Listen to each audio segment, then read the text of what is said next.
राधे राधे, जय श्री कृष्ण। आशा करते हैं आप सभी स्वस्थ होंगे, मस्त होंगे और व्यस्त होंगे। मित्रों, आज हम जानने वाले हैं देवशयनी एकादशी के विषय में और चातुर्य मास के विषय में।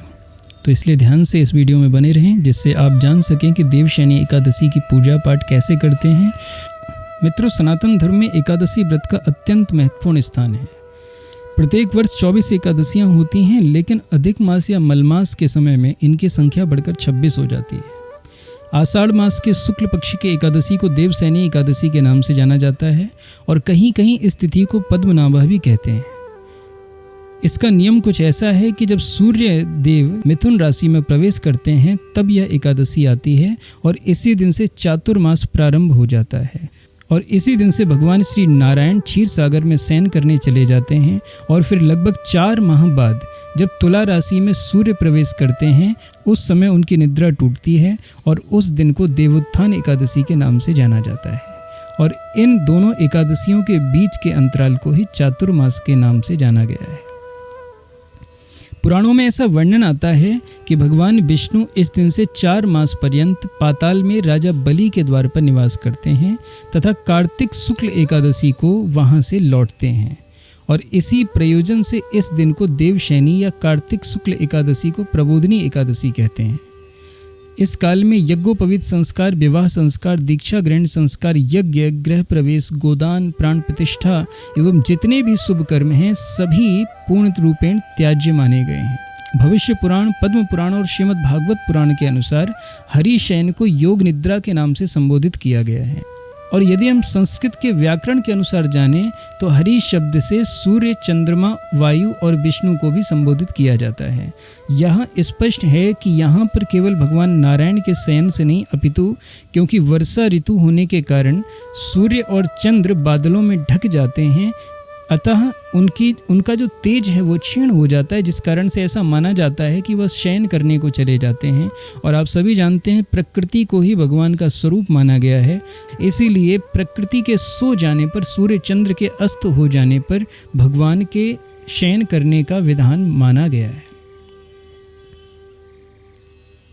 इस समय हमारे शरीर में पित्त की कमी हो जाती है, जिस कारण से हमारे शरीर की जठराग्नि आदि काफ़ी कमज़ोर हो जाती हैं, जिस वजह से हमें किसी भी प्रकार का गरिष्ठ भोजन करने से मना किया जाता है। यदि हम आधुनिक वैज्ञानिकों की बात करें तो वैज्ञानिकों ने भी खोजा है कि इस चातुर्य मास के अंतर्गत मुख्यतः वर्षा ऋतु में विविध प्रकार के कीटाणु अर्थात सूक्ष्म रोग जंतु उत्पन्न हो जाते हैं, जिनका मुख्य कारण जल की बाहुलता और सूर्य के तेज का पृथ्वी पर न पहुंचना माना गया है। अर्थात सूर्य की किरणें पृथ्वी पर नहीं पहुंच पाती हैं और जल ज़्यादा होता है, जिसकी वजह से नमी बनती है और नमी में अत्यंत सूक्ष्म जीव जंतु उत्पन्न हो जाते हैं, जो कि हमारे शरीर में रोग आदि उत्पन्न कर देते हैं। मित्रों, धार्मिक शास्त्रों के अनुसार आषाढ़ शुक्ल पक्ष में एकादशी तिथि को शंकासुर दैत्य के मारे जाने की कथा आती है। अतः उसी दिन से आरंभ करके भगवान 4 मास तक क्षीर समुद्र में शयन करने को चले जाते हैं और कार्तिक शुक्ल एकादशी को जागते हैं। पुराणों के अनुसार यह भी कहा गया है कि भगवान हरि ने जब वामन रूप धारण किया था उस समय राजा बलि के यज्ञ में जाकर 3 पग भूमि दान के स्वरूप मांगी थी और उस 3 पग भूमि में से पहले पग में संपूर्ण पृथ्वी, आकाश और सभी दिशाओं को भगवान ने ढक लिया। दूसरे पग में संपूर्ण स्वर्ग लोक को ढक लिया। जब तीसरा पग रखने की जगह नहीं बची तो राजा बलि ने अपना सिर उनके चरणों में समर्पित कर दिया।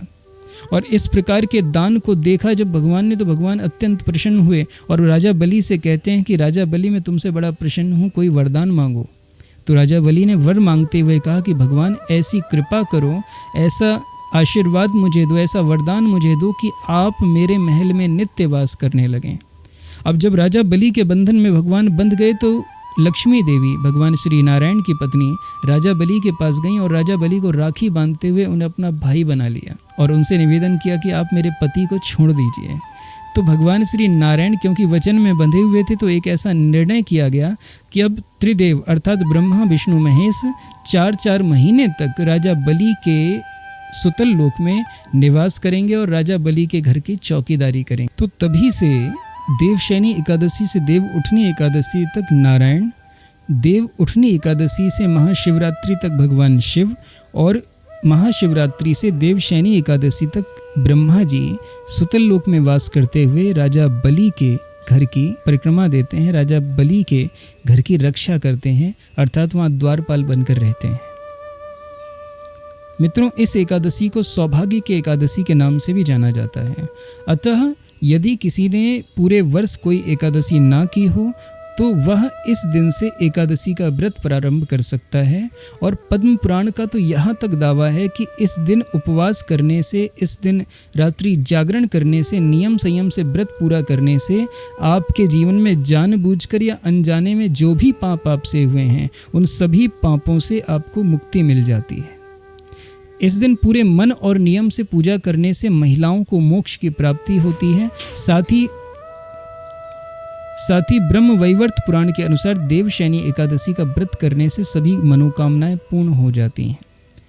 मित्रों, जैसा अभी आपको हमने बताया कि शास्त्रों के अनुसार चातुर्मास में 16 संस्कारों का आदेश नहीं है, किंतु इस अवधि में पूजा, अनुष्ठान, घर या कार्यालय की मरम्मत, गृह प्रवेश, ऑटोमोबाइल की खरीद और आभूषण आदि की खरीद की जा सकती है।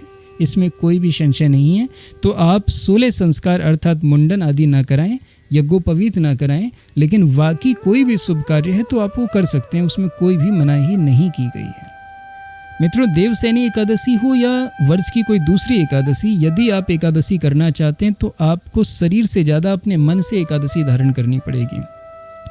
एकादशी का अर्थ होता है कि आप भगवान का स्मरण करें, पूजन करें, ध्यान करें और अपने मन में मानसिक विकारों को पूरी तरह से दूर कर दें। तो यदि आप इन नियमों का पालन करते हैं तो अवश्य ही आपकी एकादशी फलदायी होगी। इस दिन आप व्रत कर सकते हैं, आप उपवास कर सकते हैं, आप फलाहार कर सकते हैं, रात्रि में जागरण भी कर सकते हैं। और शास्त्रोक्त नियम क्या है कि प्रातःकाल उठें, घर की साफ सफाई करें, नित्य कर्मों से निवृत्त हो जाएं, उसके बाद गंगा जल पूरे घर में छिड़क दें। घर के पूजन स्थल अथवा किसी पवित्र स्थल पर भगवान श्री नारायण की सोने, चांदी, तांबे या पीतल की मूर्ति की स्थापना करें। तत्पश्चात उसका षोडशोपचार से पूजन कर भगवान विष्णु को पीताम्बर आदि से विभूषित कर दें। तत्पश्चात व्रत की कथा सुने और इसके बाद आरती का प्रसाद वितरण करें। अंत में सफ़ेद चादर से ढके गद्दे और तकिया वाले पलंग पर श्री विष्णु को शयन कराना चाहिए, अर्थात भगवान को सुला दीजिए। व्यक्ति को इन 4 महीनों के लिए अपनी रुचि अथवा अभिष्ट के अनुसार नित्य व्यवहार के पदार्थों का त्याग करना चाहिए।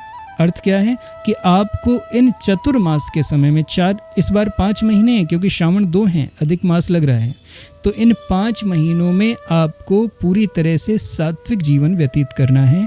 ज़्यादा कटु, ज़्यादा कषाय, ज़्यादा मीठे, ज़्यादा तप्त आदि भोजन का सेवन नहीं करना है। और यदि आप कुछ छोड़ सकते हैं तो आपकी मनोकामनाएं भी पूर्ण हो सकती हैं। जरा ध्यान से सुनिए कि किस मनोकामना के लिए किस प्रकार की चीज़ों को छोड़ा जाना चाहिए। देखिए, यदि आप अपने स्वर को मधुर करना चाहते हैं तो आप गुड़ का त्याग कर दें। यदि आप दीर्घायु चाहते हैं, पुत्र पौत्रादि चाहते हैं तो तेल का त्याग करें। शत्रु नाश करना चाहते हैं तो कड़वे तेल का त्याग करें। सौभाग्य पाना चाहते हैं तो मीठे तेल का त्याग करें। यदि स्वर्ग की प्राप्ति चाहते हैं तो पुष्प आदि भोगों का त्याग करें। और साथ ही भगवान का भजन करते रहें, जिससे आपके जीवन में मंगल की प्राप्ति होगी। देवशयनी एकादशी के विषय में एक बड़ी सुंदर कथा आती है राजा मांधाता की। दरअसल ये बात है सतयुग की, जब मांधाता नाम के एक चक्रवर्ती सम्राट राज्य करते थे। उनके राज्य में प्रजा यूं तो बहुत सुखी थी, किंतु एक बार उनके राज्य में अकाल पड़ गया, जिस कारण से उनकी संपूर्ण प्रजा अत्यंत दुखी होने लगी। तब राजा मांधाता ने देवशयनी एकादशी के दिन एकादशी प्रारंभ करके अपनी पूजा पाठ, व्रत, अनुष्ठान आदि किए, जिससे उनके राज्य का अकाल तो दूर हुआ ही, साथ ही संपूर्ण प्रजा भी उनसे प्रेम करने लगी और संपूर्ण प्रजा सुखमय जीवन व्यतीत करने लगी। तो यहाँ स्पष्ट होता है कि यदि आपके जीवन में किसी भी प्रकार का कोई अकाल है, चाहे वो बुद्धि का अकाल, चाहे वो मानसिक शांति का अकाल, चाहे वो धन का अकाल, चाहे वो वैभव का अकाल, चाहे वो भक्ति का अकाल, किसी भी अकाल को दूर करने के लिए आपको देवशयनी एकादशी का व्रत, पूजा पाठ और अनुष्ठान करना चाहिए और प्रयास करना चाहिए कि नियम संयम के साथ अपना चातुर्मास आप पूरा करें। आशा करते हैं कि एकादशी के विषय में यह जानकारी आपको अत्यंत अच्छी लगी होगी। आइए मिलते हैं फिर किसी वीडियो में किसी अन्य जानकारी के साथ। तब तक के लिए राधे राधे, जय श्री कृष्ण।